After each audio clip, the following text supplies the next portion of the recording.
story. Oftentimes, our country's focus on opioids goes towards those suffering from addiction. But what about the officers who respond to those overdose situations, putting themselves in danger by handling the deadly drugs?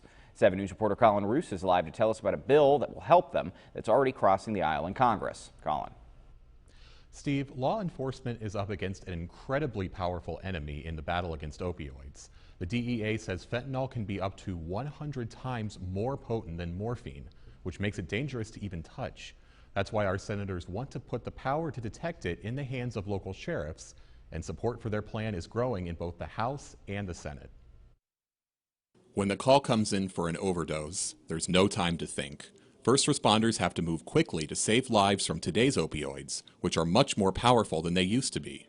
But as they rush to revive those who have taken these deadly poisons, they risk their own lives by coming in contact with them. We need to protect our law enforcement in all circumstances and be supportive, whether it's their security or whether it's their health security. Representing the state with the highest overdose death rate, Senator Shelley Moore Capito understands this. That's why she and both Ohio senators are co-sponsoring the POWER Act, which would give advanced drug screening devices to law enforcement in small communities. It signifies the power to quickly do 3 things: detect fentanyl, alert the health department, and get opioids off the streets. Ohio Congressman Sherrod Brown says right now there's often a delay before an arrest can be made because officers have to wait for drugs to be tested.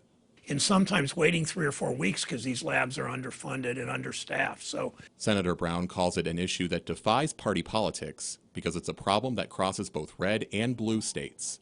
While he says it won't be cheap, it's a necessary step to undo the devastation addiction has created. we need to get these to police officers all over, and county sheriffs, and in Belmont and Jefferson and Harrison and Monroe, and on the West Virginia, Pennsylvania side too, all over the states, all over the country. The devices that would be given out are the same ones provided to agents at the southern border. That's where much of the current fentanyl supply comes from, and the effect reaches all the way to the Mountain and Buckeye states. The problem in Ohio right now is that there is more of this poison coming into our communities than there used to be because of our southern border being so open. So we've got to deal with that.